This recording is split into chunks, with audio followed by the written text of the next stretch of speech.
kami sedang bersama Kak Siti Aisyah sebagai Ketua Organisasi Mahasiswa di salah satu kampus. Nah, kami mau berbincang-bincang nih mengenai fenomena tren perubahan sosial dan budaya zaman sekarang.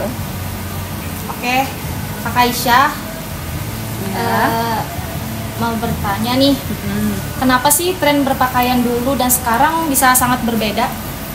Oke, kalau menurut aku kenapa tren berpakaian sekarang dan dulu itu berbeda, mungkin karena banyak pengaruh ya. Salah satunya juga karena lingkungan sekitar kita juga berubah. Zaman dulu kan mungkin orang lebih suka pakai pakaian yang simple gitu kan, yang sederhana, sesuai juga dengan tren masa itu gitu kan. Sedangkan kalau zaman sekarang tuh ada tren-tren baru yang bermunculan yang bikin kita tuh kalau kata orang FOMO gitu kan, buat ngikutin. Oh, sekarang lagi tren misalnya bajunya yang warnanya nyentrik terus ikut-ikutan gitu kan. Dan juga tren misalnya, oh kita balik lagi kayak tren 90-an katanya, terus balik lagi. Jadi kenapa bisa berubah tuh menurut aku karena lingkungan sih yang mempengaruhi. Dan sekarang juga kayak ada outfit itu ada warna-warnanya. Betul. Kita pasti kayak ngikutin gitu kan, yang lagi tren apa. Gitu sih kalau menurut aku karena lingkungan. Kak, kenapa dulu orang jarang liburan sedangkan sekarang liburan jadi tren? Kenapa itu, Kak? Liburan nih luas ya konteksnya, kita jalan-jalan keluar kota atau di dalam kota. Kenapa ya kalau sekarang orang lebih sering liburan? Menurut aku karena salah satunya tempat wisata makin banyak juga ya. Jadi kita tuh penasaran gitu, pengen datengin tempat wisata yang baru itu. Terus kenapa dulu dan sekarang jadi lebih sering sekarang? Menurut aku karena akses dan fasilitasnya sekarang lebih mudah dijangkau. Kayak kemana-mana banyak liburnya, lebih banyak wisata juga ya, betul, banyak tempat wisata, banyak hari liburnya. Terus kadang kita kayak suka, oh lagi perlu healing nih gitu, lagi mau jalan-jalan, jadi kita anak sering muda zaman liburan. sekarang lah ya, gila-gila healing banget. Terus karena sekarang kita kemana-mana mudah gitu kan, gampang mau kemana aja, jadi lebih sering liburan. Mungkin karena itu sih kalau menurut aku. Iya sih. Terus kalau kenapa media sosial bisa membuat tren makanan tertentu itu viral ya? Oh, kalau menurut aku karena kayaknya banyak banget aktivitas kita tuh yang dilakukannya di media sosial nggak sih? Kayak dalam sehari tuh nggak mungkin kita nggak buka sosmed, mau itu Instagram, TikTok, Twitter, X gitu-gitu kan.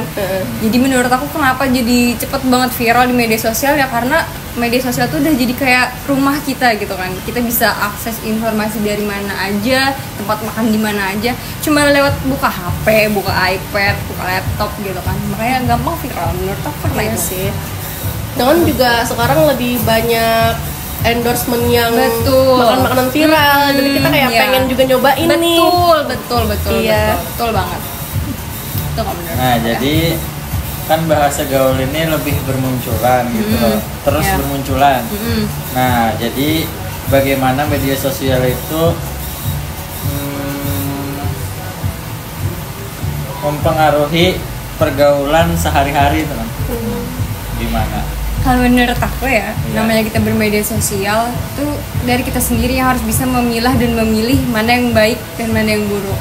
Karena kalau nggak dari kita yang memfilter, susah gitu kan, kita bisa ke bawah yang nggak baik. Berarti dari kita sendiri. Dari diri kita sendiri menurut aku. Bahasa-bahasa gaul kalau misalnya emang baik, artinya juga nggak kasar, misalnya kan nggak kotor, yang nggak apa-apa kalau mau diikutin. Nah, kalau stay udah positif aja. Betul. Kalau misalnya udah mengarah ke hal yang negatif, ya bisa-bisa kita nahan buat gak ikut-ikutan. Biasanya gitu. tergantung pergaulannya juga. Betul, dipilih-pilih kan temennya. Oh jangan sampai nih aku ke bawah arus yang negatif.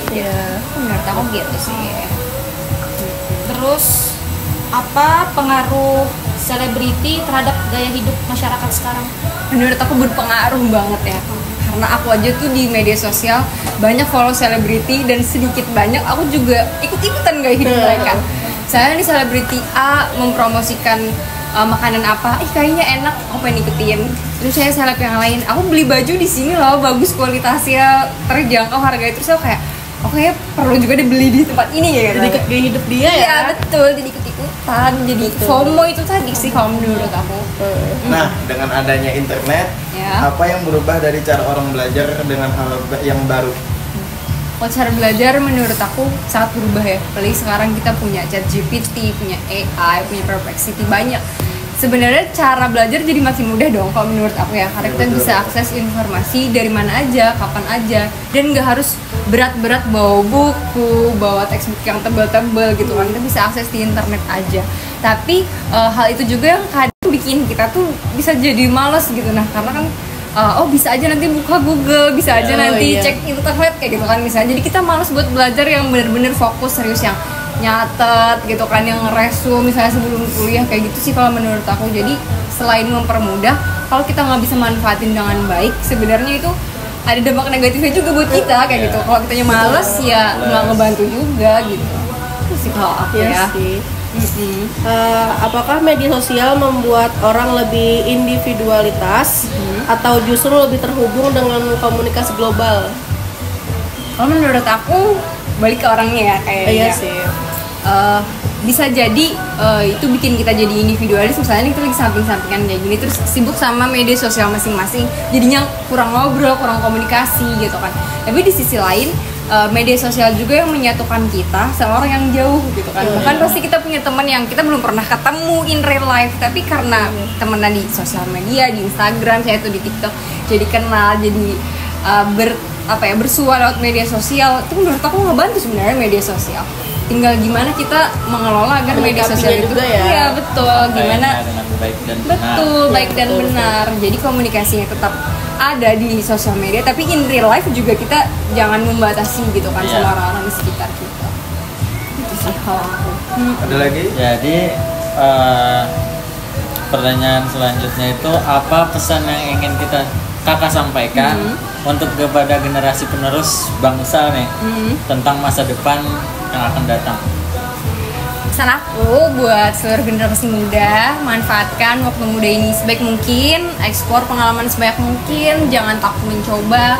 Dan tugas kita sebagai anak muda, sebagai calon penerus bangsa, tentunya kita harus mempersiapkan diri kita sebaik mungkin ya, karena masa depan itu ada di tangan kita.